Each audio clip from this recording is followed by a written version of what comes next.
Now I'm recording. What are you gonna do with it? Spiritual Pizza Slices with Buzz Coastin. Season 1, Episode Lucky 13. ʻAle Kai comes back to Kalalau. Some of it. Well, no, I mean, this is like a great look. Brought to you by BuzzCoastin.com. Go there for your slice of spiritual pizza. The audiobook is on sale for only $9.99.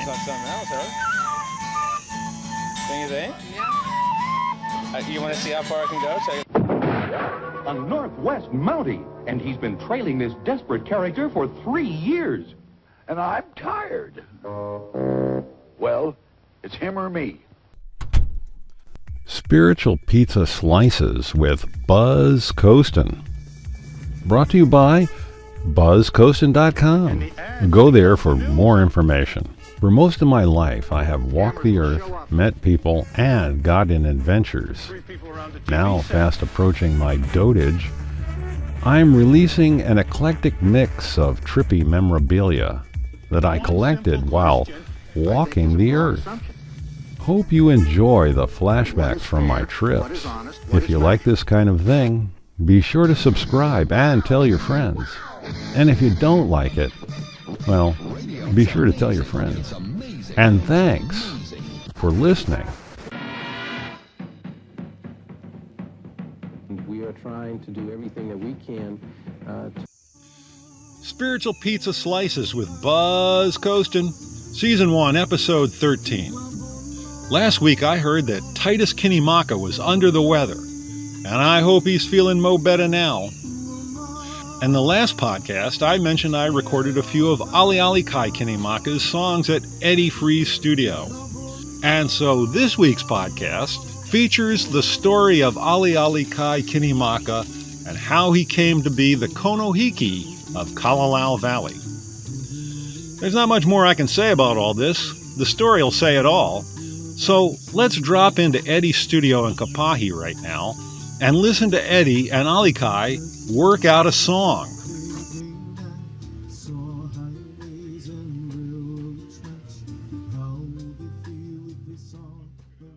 Yeah. AC off. Should I talking to you, Mike? I can't hear you. Yeah, for some reason I'm having a problem with the wiring, Okay. So rather than messing with it too much... ʻAle Kai comes to Kalalau, summer 2003. ʻAle Kai, hoi maila, ia hiki I Kalalau. ʻAle Kai comes back to Kalalau. The Almakua intervene.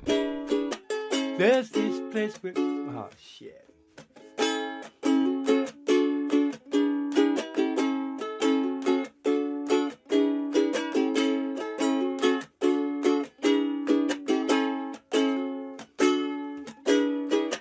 There's... Fuck, what was the words again? There's this place where I come here. Okay.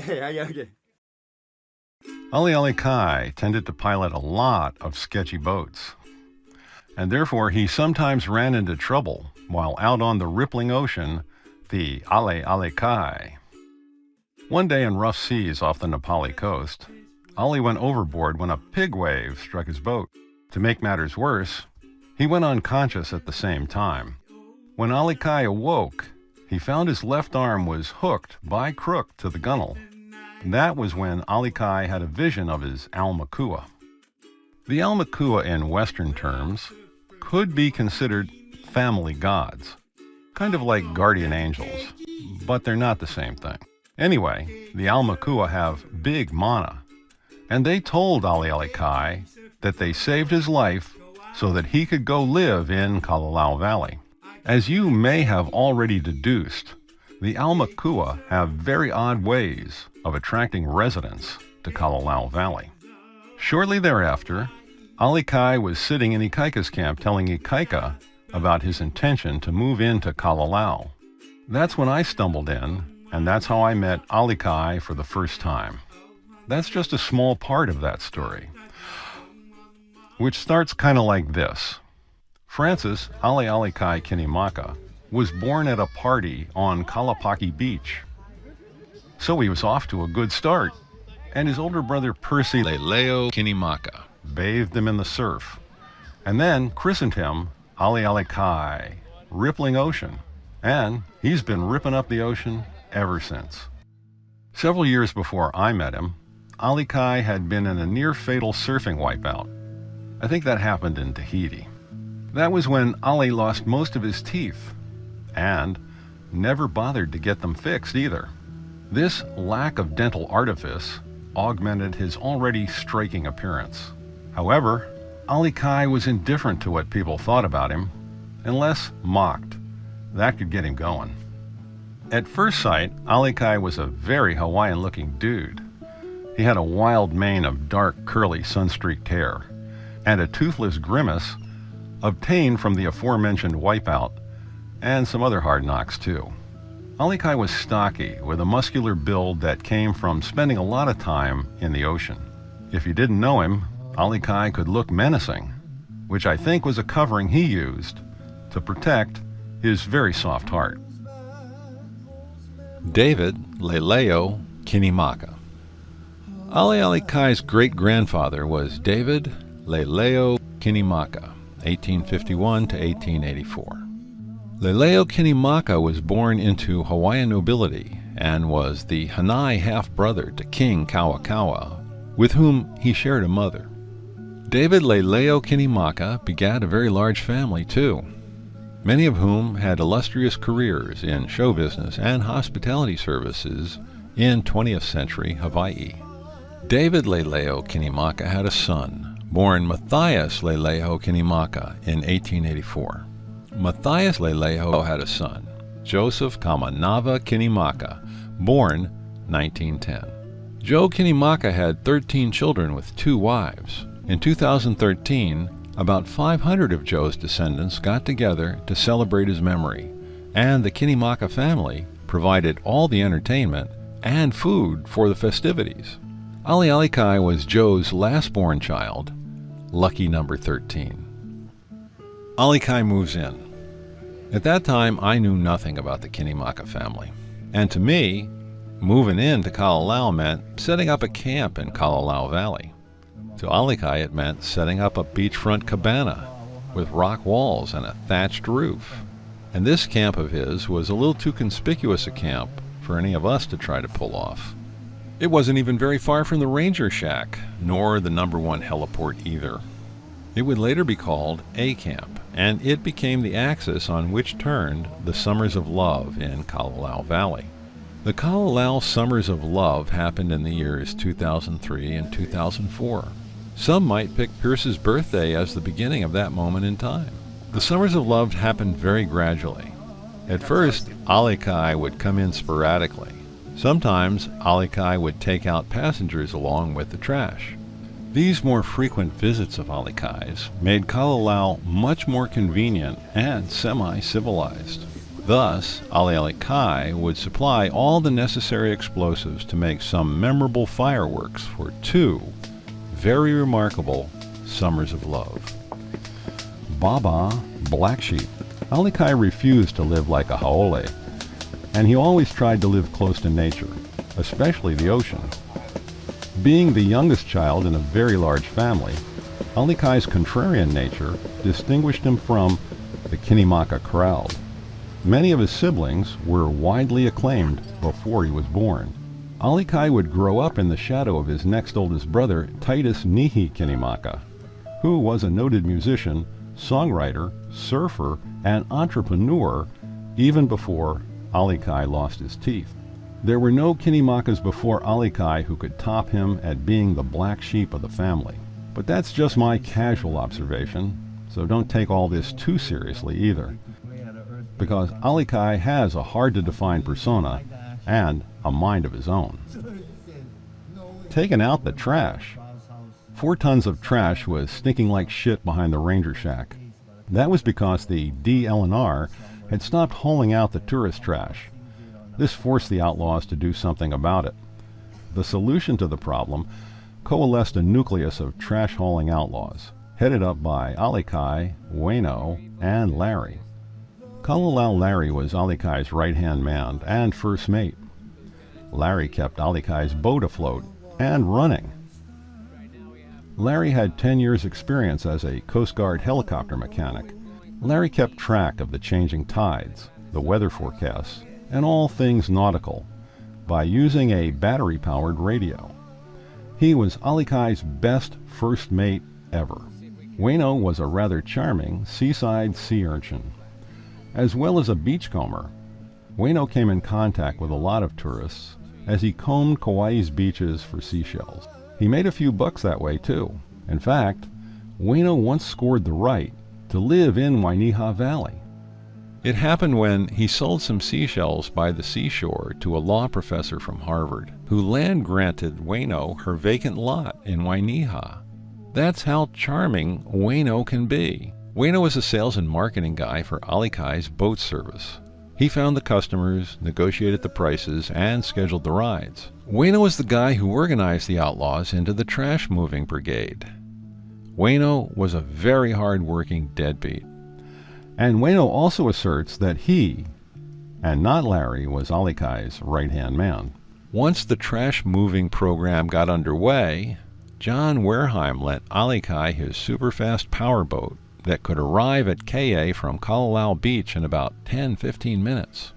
Once the boat got to Ka, the trash would be offloaded onto ʻAle Kai's anchored poi dog. And then Larry, Ronnie, Waino, and many others would swim the trash bags into the beach. They moved about 4 tons in 2 days. Surf's up.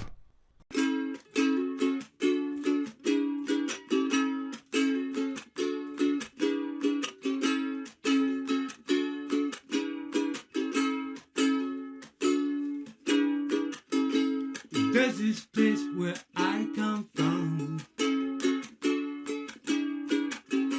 and it's in the middle of the ocean. It's an island called Kauai, where our surfers grow up to be mean. I call them keikis, keiki surfers,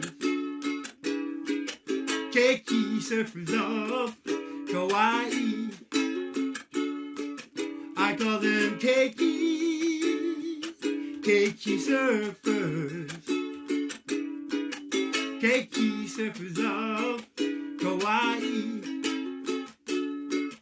We got Brother Leonard all high in the Sister Sinner from Wainiha, Bruce and Andy of Honolulu, got a typo from Honolulu, call them keiki, keiki surfers, keiki surfers of Kauai, Kauai, Kauai.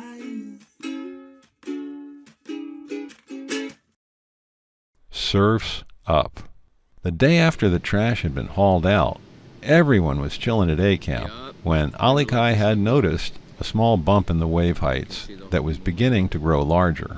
A little later, Larry reported to ʻAle Kai that he had just heard a high surf warning for Kalalau Beach. ʻAle Kai asked Larry to appraise the location of the poi dog for safety. Larry reported back saying that they needed to move up the beach another 30 meters closer inland. Larry also noted that the 25-foot Zodiac and John Wareheim's boat were still in the impact zone and they should be moved too. However, neither of those skippers were around when Larry made those helpful suggestions. The waves picked up gradually and steadily. Waves tend to sneak up on you as they grow in size. "Never turn your back on a wave," was ʻAle Kai's favorite seaside aphorism. The waves flipped John's boat over like it was made of balsa wood, and then pounded it to shreds in the heavy surf. The big Zodiac was very well anchored, and so the waves shredded it where it was, one piece at a time. The bump in the waves marked the beginning of ʻAle Kai's return to Kalalau. Thanks to the Aumakua, ʻAle Kai came back to Kalalau Valley, and the party commenced. Without ʻAle Kai, the Summers of Love might never have happened. No worries, brah. By the fall of 2004, that set of circumstances would radically reverse course. Stand by to come about. Left full rudder. All hands on deck. Prepare to abandon ship. On September 28, 2004, the Summers of Love would come to an abrupt end during one big Ranger Scratch apocalypse now. Most of the outlaws would scatter into the wilderness of the Alps. Many would never return to Kalalau Valley again, and many others would. And that's all okay, because from time to time, Kalalau likes to scatter the outlaws, just so as to let everyone on the Alps know the mana is everywhere.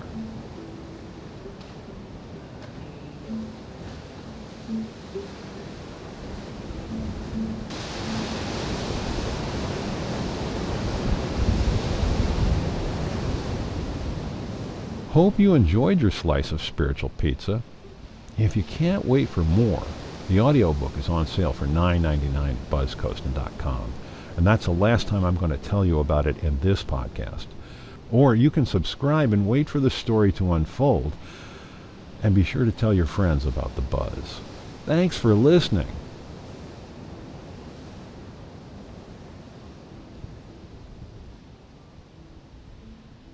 Outro. This podcast is a message in a digital bottle. Thanks for picking it up. You can connect with me using my email, buzz@buzzcoastin.com. You can also find out more about my creative endeavors at buzzcoastin.com. If you like this podcast, be sure to tell your friends. And if you don't like it, be sure to tell your friends. And thanks for listening.